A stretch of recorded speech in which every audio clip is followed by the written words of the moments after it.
Now you're good. Yep. All right, guys. Welcome back. It's been a lot longer than I was hoping to do this. We hadn't really done anything since LSU's basketball season came to end against Michigan, but it's a big week now. We are exactly 7 days. I think literally now 7 days because or maybe 7 days, 15 minutes till the start of the 2021 NFL Draft. And I'm really excited about this. I have on now official friend of And the Valley Shook. This is Trevor Sikkema of the Pro Draft Network, who you employ one of our friends, Chrissy Freud. So, Trevor, welcome to And the Valley Streams. Well, I appreciate you guys having me on. The SBN roots, they go deep for me. Actually, when I was in college, I was helping write for Alligator Army, the Florida blog that was there. And that's really where I started to do like most of my writing when I was in college. And really actually like getting into football, I would write these X's and O's breakdowns about like Florida's upcoming matchup, and I would reach out to all of the different SEC blogs, and I'd chat with some of the people that were on the blog there. And so this is cool. Anytime that I get to do a little bit of SBN work, I'm always a fan of it because it's where I got my start. So I Yeah, appreciate you having me on. of course. And Trevor is, if you don't follow his work already, Trevor's one of the best in the biz when it comes to the NFL draft. Speaking of the NFL draft, like I said, it's a week from today. Uh, LSU's 2021 class isn't as deep as last year's. They had 14 picks, I think 5 first rounders, but it does have talent, and it starts at the front with Jamar Chase. Obviously, it's looking like quarterback is going to go at least 1, 2, probably 3, maybe 4. So if the draft really starts with Cincinnati, do the Bengals take Chase? Do they take Sewell? Where are you leaning? If it was up to me, I'd be taking Penei Sewell just because I think that the Bengals still need to upgrade on their offensive line a lot. Signing Riley Reid to a 1-year deal, that should not hold you back from drafting Penei Sewell if he's there on the board for you. All that to say, I think they're going to go with Jamar Chase. I mean, like all of the arrows are pointing that direction for Burrow to be reunited with Chase in Cincinnati. And I mean, that's the way that it looks like it's going. And I understand it. I mean, they really want a dominant number one kind of wide receiver. And even though I would tell you that offensive line, Penei Sewell, even Rashawn Slater would be more valuable to where they need to go as a team, because I don't think they're there yet. Jamar Chase would objectively make their team a lot better, right? I mean, when you can combine the record-breaking quarterback with record-breaking wide receiver once again in the NFL, I think that they're going to cook up a lot of magic there in Cincinnati. And it just seems like Jamar Chase is the consensus number one wide receiver. I mean, the closer we get to draft weekend, the more we learn. I think about a lot of the obvious ones, right? I mean, like sometimes things can be a mystery, like exactly where a player is among rankings for all the teams. But when things are really obvious, like when there is a clear cut, like QB1 or wide receiver 1 or CB1, teams and scouts and anonymous sources, they don't care about hiding it. And it just seems like everyone that everybody's talked to is like, oh, what about wide receiver? And all of them are just like, yeah, Chase is number one. Like it's just easy. Jamar Chase is number one for him. So it makes sense that he is the first wide receiver off the board. I actually think he's the only wide receiver that's going to go in the top 10, because if he doesn't go in number 5 to Cincinnati, if he somehow slides a little bit, like Miami at number 6, they're right in line to go get him. And then the same thing with Detroit at number 7. I mean, like, I think all 3 of those teams, boom, boom, boom, one of them is going to come away with Jamar Chase. So I don't see any way that he gets out of the top 10, but I'm not sure any other receiver is going to make it to the top 10. So he might get that honor this year. Is he the first pass catcher? Because there is Kyle Pitts hovering, and he might be the best player outside, not named Trevor Lawrence, in this draft. I think it all depends on what the Falcons do it for, right? I mean, there's 3 options on the board for the Falcons. They could draft a quarterback, they could draft Kyle Pitts, or they could trade back. It's all of that. And if they end up taking Kyle Pitts at number 4 overall, of course, then he would be the first guy. But that's the only thing really standing in the way, because I do believe at this point that Jamar Chase is going number 5 overall to the Bengals. And I think it would become probably a debate after that, because if Chase didn't go number 5, then all of a sudden I believe Miami's probably going to pick Kyle Pitts if he would be on the board at number 6. And so that all just depends. I think that it's a good race right now, and it's going to be a fun thing to see how it unfolds. Which one of those 2 guys is going to be the top pass catcher right now? Right now, I would tell you that Chase is going to be the first pass catcher taken, because I think the Falcons are either going to take a quarterback or trade back. But I feel like my answer changes on that basically every hour. So if you ask me an hour from now, it might be a little bit different. All right, let's get it out of now. Um, it makes me, I don't want to say happy, but as an LSU guy, I'm pleased to hear that Chase has kind of emerged as a clear cut number one guy, because there was a while, and you'll know better than I do, the Chase Devontae Smith debate. Really, I can't remember us talking about wide receivers. Who's one, who's two. Normally, it's reserved for quarterbacks. Like Peyton Manning, Ryan Leaf, Eli, Phil Rivers, the Baker, Josh Allen, Josh Rosen, Lamar class. I think Sam Darnold was in that class too. But Yeah.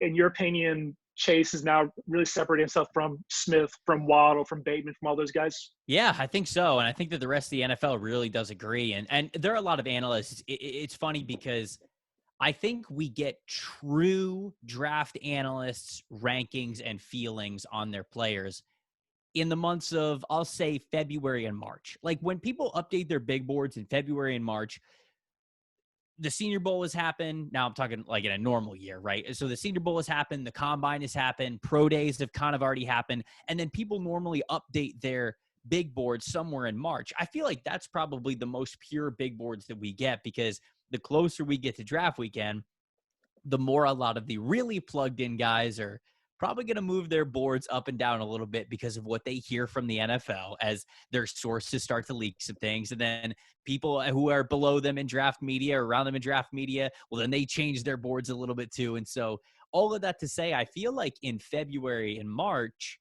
there was a good debate. Like you could find people who probably had Devontae Smith as their number one wide receiver. I'll tell you, I think that there were more people who had Jalen Waddle as their number one wide receiver in that regard too. Of course, Jamar Chase was up there as well, but there was a big back and forth. I think a lot of people, this was very close. And the closer we've got the draft weekend, I think more people have just talked to those in NFL circles, and the people in the NFL circles have kind of convinced them that, yeah, it's Jamar Chase, and it's not really even close. And so I think that's what solidifies him as wide receiver one. We're learning what the league likes. And I think no matter who you ask now at this point, they're going to tell you that Chase is probably number one for him. And what about Chase's former running mate, Terrace Marshall? I wish you could quantify who made the most money by playing the 2020 football season, because I feel like Marshall is up there about just how much he's risen his stock. And granted, he didn't finish the whole season; he played 7 games. But LSU fans they're saying to themselves, they're kind of speaking into existence. Terrace Marshall, first round receiver, and there's a lot of wide receiver needy teams in the back end of the first round. I'm a Saints fan. I can see Saints taking them, Packers, Ravens, Right. even maybe the Bills. Does Marshall make that in the first round? Does he go higher, or does he miss it? There is still a chance. And honestly, if you would have asked me this question a week ago, I would have told you that Terrace Marshall is going to find a home somewhere like where you just said, in the back end of the first round. But since then, I think it's come out that Marshall got flagged a little bit for an injury. And I believe what was reported was, of course, he had the foot injury in 2019. And then going into his LSU career, he had a leg injury in high school that I think carried over a little bit. And for whatever reason, that was flagged at Indianapolis when all of the prospects did medical rechecks. And so that makes you think, okay, he probably has to have surgery at some point. Like there's the reason why something gets flagged is because not because a guy had an injury once, it's because a guy had an injury once and whatever healed did not heal properly. So Marshall, obviously, like it healed and it allowed him to still play. He was still healthy enough to play, but it might have been something that might have healed the wrong way. It might be something that's kind of deteriorating. It might have been a quick surgery fix, not like a long-term fix. And so for whatever reason, I'm not exactly sure what the reason is, but it quote unquote popped at the medical recheck where they looked at his whatever test they did and they determined that, okay, this is not great. Like he's probably going to have to have surgery again, either because it's got a high rate of him re-injuring it or it just hasn't healed the way you've wanted it to for long-term. So with that being said, I've heard that could probably and might most likely push him out of the first round. And so talent-wise, I mean, you're right. What he was able to do this past season by playing, I mean, like you said, he made a lot of money for himself because I think that he showed he was a 3-level threat at a lot of different positions. They'd play him in the slot. They'd play him outside. And, last year, or the year prior, I should say, it was Justin Jefferson and Jamar Chase, and then like it just happened to be Terrace Marshall, right? I mean, because you got to think about Clyde Edwards-Helaire in the backfield as well. So like there were so many targets that were going so many different places that even when Marshall made plays, it was just like, wow, look, they got another one. It wasn't even like, oh, this is one of the best guys on the team. And so I think that he was really able to stand out, even though LSU certainly took a step back in the passing game without Burrow there. He kind of proved that he was definitely the guy that they leaned on in the passing attack this past season, even though he wasn't able to play a full year. And so I think that tape wise, the NFL was really big on him. And I think they really liked him up until they figured out that he might have to have surgery again. So I'd have told you a week ago that I think he's going to be a first round pick based off tape, but now let's just say I wouldn't bet on it. Hate that for him. And I think the foot fracture was the same leg as the high school injury. And for those who don't remember, it was a pretty gruesome high school injury. It was a dislocated ankle, a fractured tibia, fibula, one of the two, whatever the leg one is. So yeah, there are some durability concerns. He's never played he played all 13 games as a freshman, but like you alluded to, he just wasn't the same guy coming off that leg injury. It was a 2-year injury. It showed as a sophomore when he was fully healthy, but then he has the foot fracture and has a surgery. Now, what about the guys at LSU? Had a terrible year defensively, but there's future pros on this team heading into the draft. Yeah. And not like previous years, though, where there's a clear-cut first-round guy.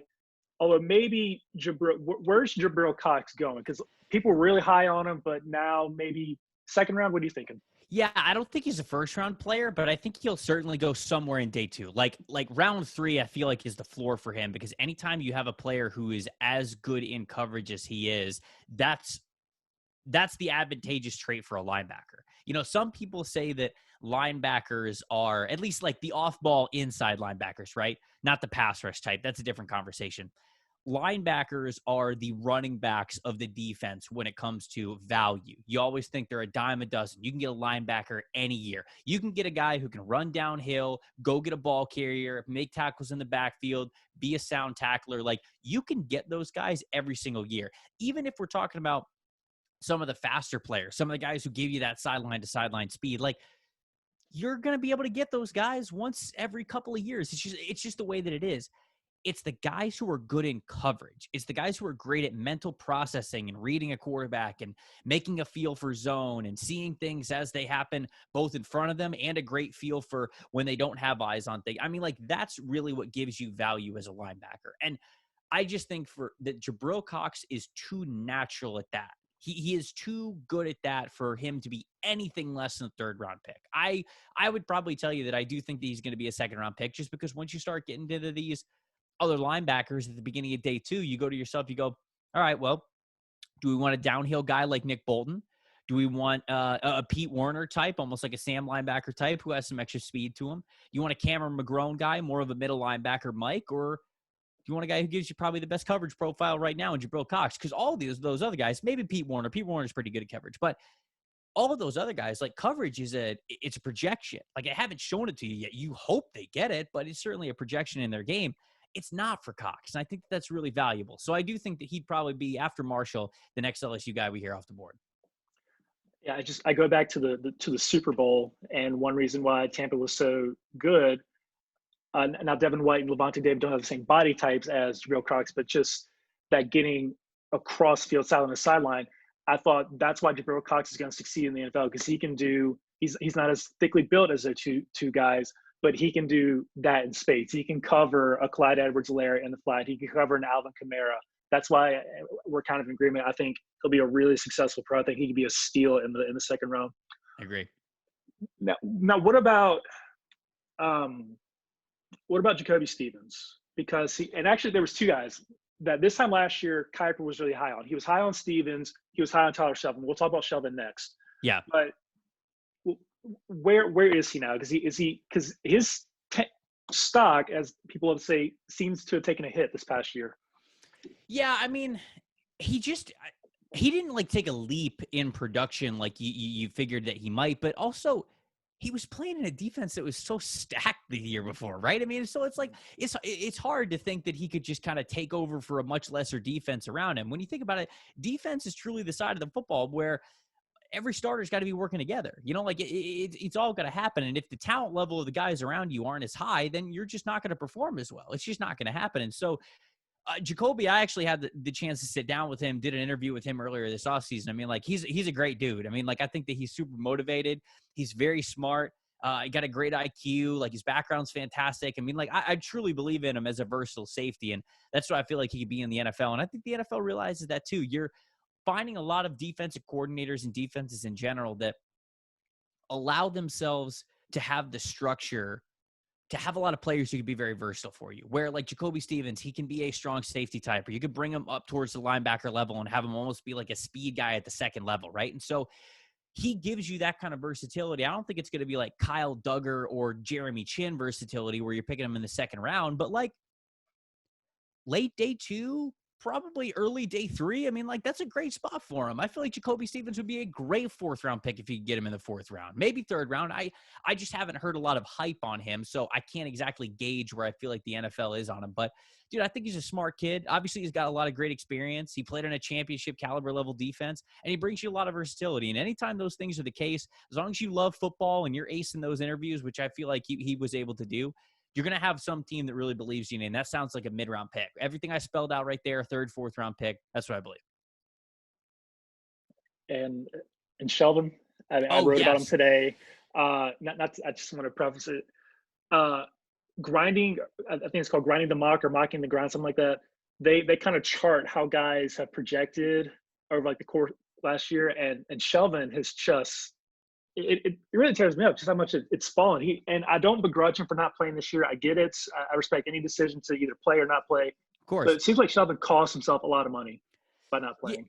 Yeah, I mean, I get asked this question all the time throughout. Well, I mean, like I have over the last couple of months, people say like, hey, has opting out hurt players? And you go, well, a few guys at the top, Penei Sewell, Jamar Chase, Micah Parsons. No, clearly not. Clearly it has not hurt them at all. But when you look at other players, Gregory Rousseau, Tyler Shelvin, Jalen Twyman, probably. I mean, like these guys, yeah. I mean, it did. It hurt them. And you hate that, like you just said, because guys opted out for a lot of different reasons and a lot of really good reasons. And you know what? It was up to them and you respect their decision for it. But there's just no doubt about it that it is natural human instinct to have, especially in this kind of team building era. What have you done for me lately? And while Tyler Shelvin did not play, and I don't think he got any worse of a football player, there are other guys who did get better and who have tape more recently. And I guess some teams are going to call that less of a projection. You know, I read today that Mike Mayock, the general manager of the Las Vegas Raiders, he said that there have been some, I think the words were like lively conversations is how he put it nicely, about guys who opted out this year. Like, how should the Raiders judge those players and position them on their big board? And I bet you there's some coaches in that room that go, I don't want a dude who didn't play this past year. No, I want the guys who came out and played with their team. And that's just the reality of it, of how it's going to be. I don't think it's right, but you know, that's what unfortunately happens with players like Tyler, because I think that Shelvin put out some great tape the year before. And I'll tell you, I do summer scouting on my podcast called Locked On NFL Draft every June, July, something like that. And we really liked Shelvin. We thought that Shelvin could be a really good riser player before he opted out. And that's, I think, the difference is you watch a guy in the summer and there's a difference between projecting him with a full year left that you know that he has the chance to get better, and instead now judging his 2019 tape as the last thing that you saw from him. Shelvin's a former 5-star prospect, right? He's a big dude. He's a 0. He's a 1 tech, and he moves super well. I mean, he's twitched up for a guy of his size. As long as he can anchor really well, if he brings that quick twitch to his game, I mean, you've seen what kind of an impact Vita Vea has been for the Tampa Bay Buccaneers. I mean, he gives them the flexibility to do whatever they want. So I think the team that drafts Tyler Shelvin probably going to draft him again. Yeah, 3rd, 4th round, something like that. And whoever drafts him is going to look at Vita Vea and say, that's who we want you to be. We want you to be that guy. And I think that that's the ceiling for him. And I guess to be seen whether or not he's going to achieve that, but there's certainly a lot to like with his game. Does his lack of pass rush scare you at all? I mean, no. I mean, the answer is no. And it has to be what your expectations are of him. Do his lack of pass rush moves worry me? Not because he's a 0 or 1 tech. I mean, like you've got to project what he actually is. He's playing nose. He's playing head up against the center. Now, if he was a full-time 3 tech, Like if his job, like if his MO was being a one-gapping three-tech defensive tackle and he didn't have any pass rushing moves or nuance for getting to the quarterback, yes, all of a sudden that is worrisome. But him not having a lot of pass rush moves right now as an interior defensive lineman, that's not a big deal because I feel like you can get that year 2, year 3 of an NFL career. First year, throw some weight, throw some strength on him, let him be an anchor, let him sit in there. And then in the opportunities when he's on the field for a third and long situation, tell him to pin his ears back. Be like, hey, man, I've seen the quick twitch before. I've seen you throw centers right off you. I've seen you cut up the A-gap. Go do it. Let's see some flashes of it. In year 2 and year 3, we'll work on how you disengage with the hands. We'll work on the swim move. We'll work on different things about how you position your hands and how you disengage. So, no, I think that if he was more disruptive, he'd certainly be going a lot higher in the draft. But does it worry me? No, I don't think it's going to hold him back. I think that's a year 2, year 3 thing anyways. All right, then we'll wrap on 2 more guys in the class, and I'll ask you about next year's class. If you just want to give me little quick hitters, that's fine. I know you push for time, and again, appreciate the time. Kerry Vincent, is he a football player or is he a track guy playing football? Yeah, so I actually had this very conversation with Gary. I got to sit down, of course, over Zoom and talk to him about that. And I asked him this very question. I was like, how do you turn track speed into football speed? And he really talked about it all being a mentality. Like you've just got to have a different way that you view things. And he said track speed and football speed, you know, they're similar. I mean, you're still the same athlete. You've just got to approach it a different way. And man, I really like Kerry Vincent Jr. I mean, his film's a little dangerous because he leaves guys wide open because he knows he's fast enough to have the recovery speed for it. And so it's kind of rare. But again, you know, if you're a defensive backs coach, you could teach him better how to bait. You know, you could teach him how to recognize what routes are coming, and you just can't teach that speed. So as a safety nickel kind of hybrid player, I think that he's going to have. I think that teams are going to value what he's able to do. He's going to be a day 3 pick. I think he'll be probably like an early day 3 pick, but somebody's going to take the bait because he's fast, man, and you just can't teach that speed. And speaking of speed, probably another day 3 pick, Race McMath. Does he hear his name called next week? I hope he does, just from name alone, because he's got one of the coolest names in the draft. But, you know, I think that at that point, he's going to be a special teams guy. And I read that he actually interviewed really, really well from the sources that I've kind of been able to read and guys who have just mentioned him. And I think that everybody talks about how he's going to be a special teams ace for you. And that's how you get drafted. That's the difference, right? I mean, we like to think of the draft as 7 rounds to add add these players on offense or defense. And that's just not true. Most of the time, round 6 and 7, it's just special teams guys. Like you are drafting players to round out your depth chart and to be special teams contributors. Everything I've heard of McMath is that he's going to be a special teams ace. And I think that that's something that's going to allow him to get drafted. So yes, I would tell you he hears his name called. Fantastic. And then I'm sure with your job, never try to look ahead to the 2022 draft. Derek Stingley, I don't think he'll be, or I know he won't be the first player taken next year. That's just, corners just don't go first overall. But is he the best player in the class? Because I'm having a hard time thinking of three or four guys that are better at football than Derek Stingley is relative to his position. I don't know if he'll be the number 1 player in the class, but number 1 player at the position and for as good of tape as he's put out, especially as a true freshman. I mean, you're looking at basically the same kind of range for the draft as you're seeing with like Patrick Surtain and JC Horn, right? I mean, like you're looking at a top 12 selection, could be top 10, depending on how the rest of the class looks. You know, just off the top of my head, Kayvon Thibodeau, the pass rusher from Oregon. I mean, like he's a guy that everybody's talking about already. So, you know, he might be player 1 and I don't know where Stingley's going to end up, but I have a hard time thinking he's not going to be a top 15, perhaps even top 10 player in the class. So who knows? You know, it's way too early at this point to see exactly who's going to be number 1, at least when it comes to a full draft class, but Stingley, no doubt about it. He's put the tape out there. He could be one of the top defensive players for 2022. Fantastic. Trevor, thank you again for your time. Before you go, plug the website, plug your podcast, plug any and everything you need to. Yeah, sure. Everybody out there, if you want to follow me, I hope that I'm a pretty entertaining follow on Twitter, not just for NFL Draft, but for everything really.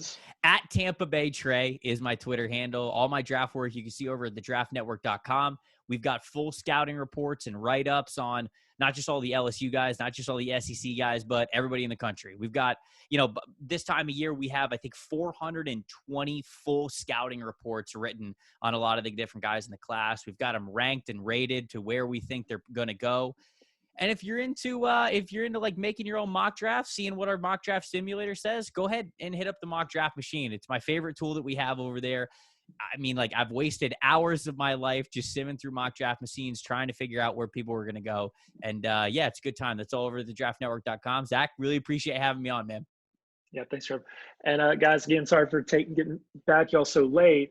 Hopefully I'll get to y'all maybe this time next week, or maybe 2 weeks from now, we can recap the draft. I'm also wanting to get Will Blackwell. I'll talk about the spring game and where else you project in the summer. But thanks for viewing, guys, and we'll see y'all next time.